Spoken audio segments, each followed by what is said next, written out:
Shalom Bapak Ibu. Bapak Ibu izinkan saya pagi hari ini berbagi kepada saudara tentang hidup karena percaya. Saya sangat meyakini bahwa ini adalah salah satu prinsip dasar yang saudara dan saya harus miliki dalam kehidupan kita, supaya pada akhirnya kita bisa melihat hal-hal hebat seperti yang Tuhan janjikan itu terlaksana dalam kehidupan kita. Amin. Saya undang saudara untuk langsung saja buka dengan saya Pak Ibu dalam 2 Korintus pasal yang kelima ayat yang ke-7. Sebab hidup kami ini adalah hidup karena percaya, bukan karena melihat. Nah, kata melihat di situ ya Pak Ibu, kalau dalam bahasa Yunani kata yang dipakai adalah eidos. Eidos itu artinya begini,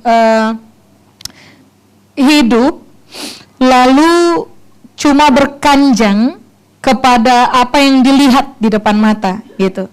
Bergantung banget dengan laporan yang kita bisa lihat di depan mata. Nah, Paulus bilang kepada jemaah di Korintus, saudara harus ingat, kota Korintus dulu itu kota pelabuhan besar. Jadi tempat kapal-kapal besar berlabuh.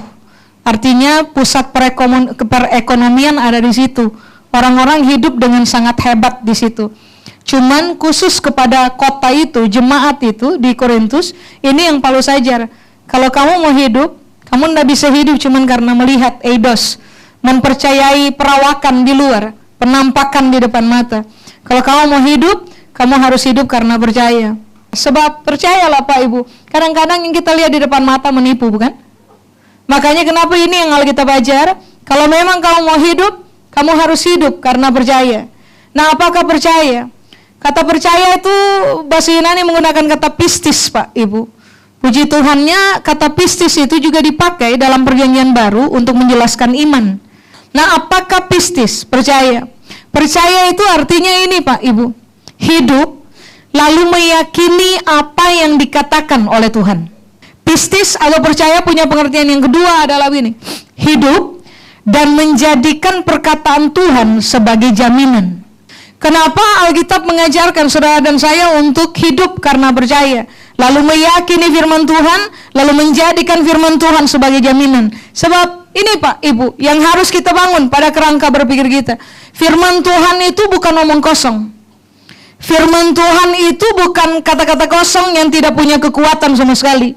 Ini yang saudara dan saya harus ingat betul-betul untuk kehidupannya kita, terbangun dengan bagus dalam cara berpikirnya kita, bahwa Alkitab mengajarkan semua firman yang keluar dari mulut Tuhan itu punya kuasa. Kenapa orang sulit percaya kepada Tuhan, kepada perkataan Tuhan? Tidak meyakini Tuhan punya perkataan, lalu tidak berani menjadikan perkataan Tuhan yang penuh kuasa itu sebagai jaminan dalam kehidupan kita. Masalah cuma satu, kita tidak kenal siapa yang lagi ngomong dengan kita. Kalau kita kenal baik dengan Tuhan, pribadi yang mengeluarkan kata-kata hebat untuk kehidupannya kita, for sure Pak Ibu, sangat gampang bagi saudara dan saya untuk mempercayai Tuhan. Saya kasih contoh Pak Ibu, Yohanes pasal 14 Pak Ibu, ayat 7 sampai dengan ayat 9 saya baca. Sekiranya kamu mengenal aku, pasti kamu juga mengenal Bapakku. Sekarang ini, artinya pada tahapan ini, kata Yesus, seharusnya kamu mengenal dia dan kamu telah melihat dia. Cukup jelas itu Pak Ibu, ayat 7. Yesus bilang apa ya? Kamu kenal aku, kamu kenal Bapa. Betul? Ayat 7. Kamu lihat aku, kamu lihat Bapa. Sesimpel itu kan? Karena Kristus adalah gambaran Bapaknya. Jadi Yesus lagi ajar buat murid-muridnya, kenali saya aja, kamu akan kenal siapa Bapa. Lihat saya aja, kamu sebenarnya sudah lihat Bapa. Harusnya statement itu udah cukup jelas untuk dipahami, betul? Tapi coba saudara lihat ayat 8. Kata Filipus kepadanya, Tuhan, tunjukkanlah Bapa itu kepada kami, itu sudah cukup bagi kami. Kira-kira kalimat ini menunjukkan Filipus dengarkan yang Yesus ajar enggak? Paham yang Yesus ajar enggak? Enggak. Sehari itu kalau jadi Yesus, saya pukul belakang kepalanya Filipus itu. Orang mestinya, saya baru ajar ini, tiba-tiba kamu keluarkan statement, tunjukkanlah Bapa buat kami, itu sudah cukup buat kami. Makanya coba sudah lihat ayat 9. Ayat 9 itu jawaban kekinya Yesus itu. Kata Yesus kepadanya, Telah sekian lama aku bersama-sama kamu, Filipus, namun engkau tidak mengenal aku. Barang siapa telah melihat aku, coba lihat, diulang lagi. Ia telah melihat Bapa. Bagaimana engkau berkata, tunjukkanlah Bapa itu kepada kami. Makanya kenapa Yesus bilang, Phil, kamu lihat saya, diulang 2 kali nih Pak, Ibu, kamu lihat Bapa. Kamu mengenal saya, kamu kenal Bapa. Berarti isu pentingnya ini yang Alkitab bilang. Supaya pada akhirnya kita tidak mengeluarkan kalimat seperti Filipus keluarkan kepada Yesus, tunjukkanlah Bapa buat kami, itu sudah cukup buat kami. Artinya, 1, karena dia nggak kenal, 2, dia nggak percaya apa yang Yesus ajar. Hasilnya adalah memang dia nggak percaya.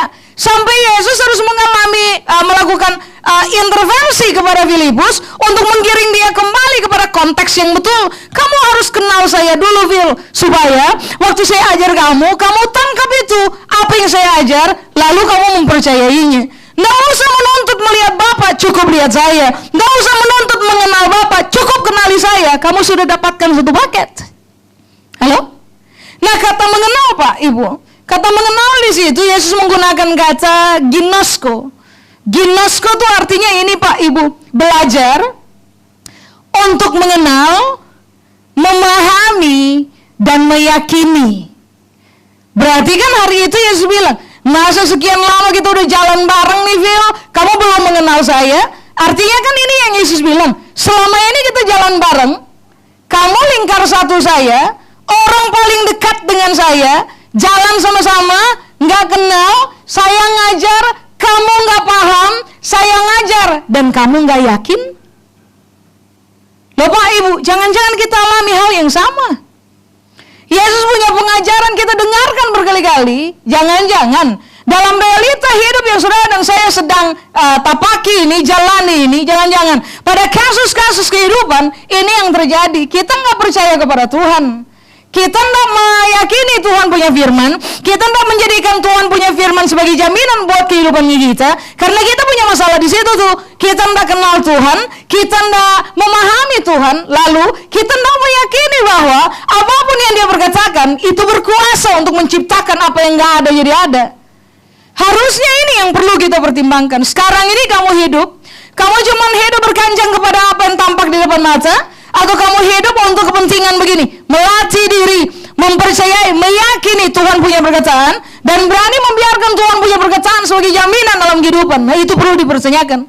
So, kalau sampai Anda dan saya tidak percaya kepada Tuhan, nah kita yang susah Pak, Ibu. Makanya kalau ada hal yang harus kita bangun dalam kita punya kehidupan adalah Pak, Ibu, belajarlah mengenali Tuhan, supaya pada akhirnya Anda dan saya dapat mempercayai Dia dalam kehidupan. Amin. Coba, salah satu contoh tentang Tuhan yang saudara dan saya harus memahaminya. Bilangan pasal 23 Pak, Ibu, ayat 19. Kalimat awal bilang apa Pak, Ibu? Allah bukanlah manusia. Sampai pada batasan itu dulu, saudara dan saya harus bangun kerangka berpikir dengan tegas bahwa Tuhan bukan manusia, manusia bukan Tuhan. Likeness, it's not equal.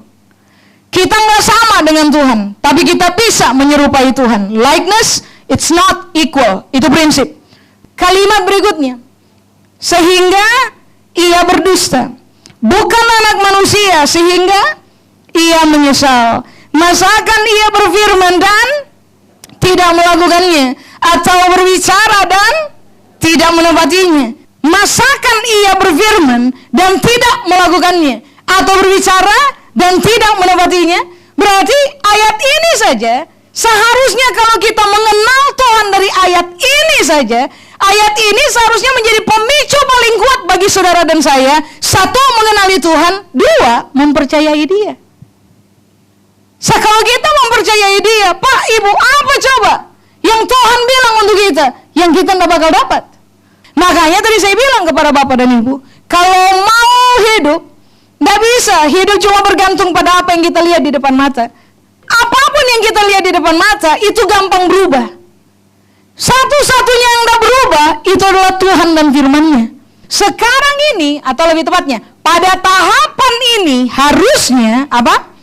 Kamu mengenal Dia dan kamu melihat Dia.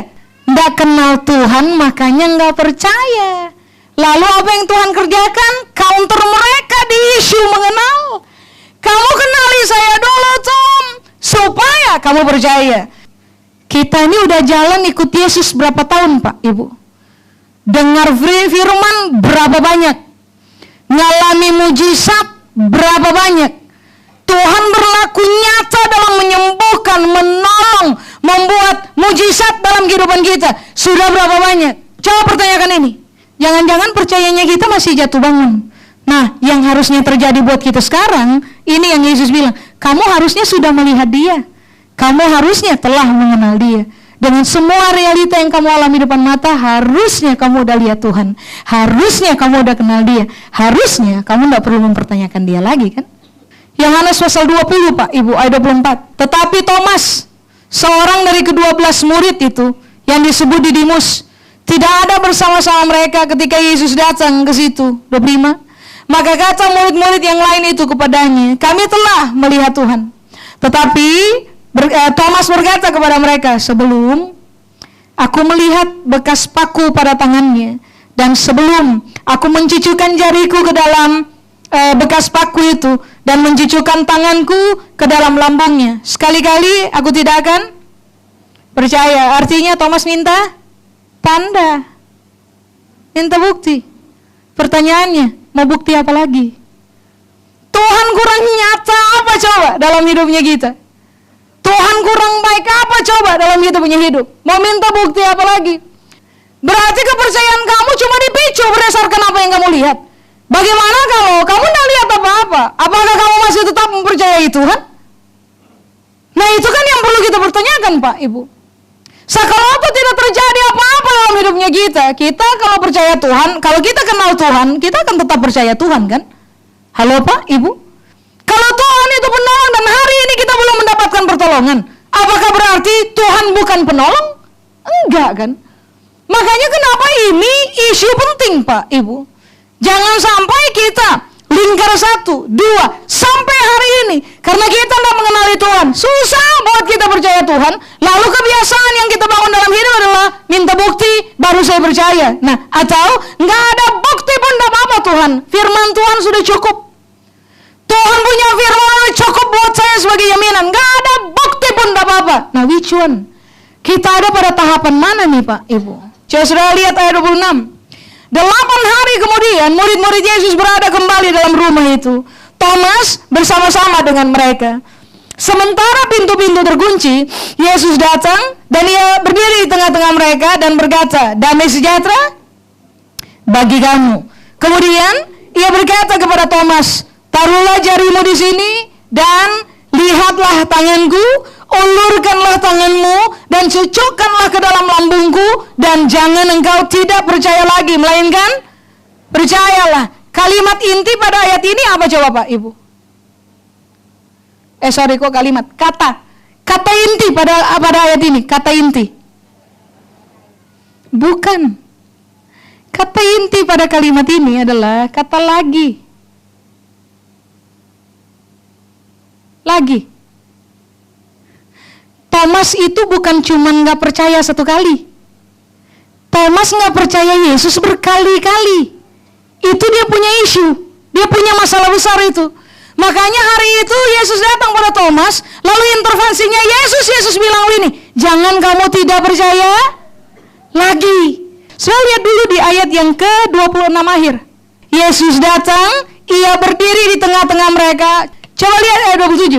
Kemudian ia berkata kepada Thomas, coba saya lihat, dari sebanyak orang yang hadir hari itu di situ, Yesus cuma nyapa, damai sejahtera bagi kamu. Lalu kemudian Yesus menghampiri Thomas dan berkata kepada Thomas, Tom, taruhlah jarimu di sini, ulurkan tanganku. Saudara pikir ini kejadian apa? Jesus took it personal. Ini sangat pribadi. Kenapa? Sebelum dia naik, nggak mungkin kan dia meninggalkan murid-muridnya dalam posisi dekat, hidup sama-sama, tapi nggak percaya. Artinya kan begini, Pak, Ibu, kalau sampai Anda dan saya dengar firman udah banyak, ngalami mujizat udah banyak, lalu sampai hari ini nggak percaya Yesus juga, tahukah saudara bahwa ini masalah pribadi? This is so personal for the kingdom of God. Ini hal pribadi banget. Ini hal yang harus segera kita urus, Pak, Ibu. Kita tidak bisa membiarkannya berlarut-larut. Ini masalah besar. Kalau ini bukan masalah besar, Yesus nggak menghampiri Thomas secara pribadi. Halo? Oh, dia bilang, oh Thomas, Tom, jangan nggak percaya lagi ya. Kau minta bukti kan? Nah ini sudah, saya kasih. Lalu Yesus bilang, jangan nggak percaya lagi. Saya pikir setelah itu Thomas ngapain? Setelah statement Yesus itu di ayat 28, after Jesus took it personal, ayat 28 ini yang terjadi, Thomas bertobat. Akhirnya Thomas tahu bahwa ini yang memang harus saya selesaikan. Nah sekarang coba pertanyakan kita, masa sampai hari ini kita coba Ibu pertanyakan diri sendiri. Saya lingkar satu, for sure saya lingkar satu. Dua, pertanyakan ini, waktu saya berhadapan dengan masalah dalam kehidupan, saya masih questioning God nggak? Mempertanyakan Tuhan nggak? Masih juga minta bukti enggak? Atau saya sudah tiba kepada keyakinan ini, Tuhan ngomong apa? Tuhan bilang dia bantu, ya sudah selesai. Itu udah jaminan buat saya. Waktu tampaknya semua pintu tertutup, kalau Tuhan bilang Tuhan bantu, selesai, dia bantu. Harusnya kan kita udah belajar bermain di area itu, Wak, Ibu. Halo? Kita ini mempercayai Tuhan akan gampang sekali digoyang. Kecuali Saudara dan saya akhirnya mengenal Tuhan. Itu akan jadi akar yang solid buat kita. Kekuatan pengenalan itu membuat ini akan terjadi buat hidup saudara dan saya. Dijawab doa atau tidak dijawab doa, itu gak ganggu kepercayaan kita sama Tuhan. Kita minta tolong, Tuhan gak tolong pun, kita akan baik-baik saja tuh. Kenapa? Karena kita sudah mengenal Dia, bahwa Dia tidak mungkin celakakan kita dalam segala sisi hidup. Dia tidak mungkin tidak tolong kita. Ya ampun, untuk kita saja dia rela mati, Pak, Ibu. Apalagi permintaan-permintaan lain coba, yang tidak sebanding harganya dengan nyawa yang dia beri. Artinya untuk dia kasih apa aja buat kita, dia bisa kasih. Isu intinya adalah apakah saudara dan saya mengenali dia, lalu kemudian ngakar dalam percaya kepada dia enggak? Nah itu yang sekarang perlu kita pertanyakan. Bagaimana Pak, Ibu? Kalau sampai hari ini masih skeptis tentang Tuhan, gak apa-apa.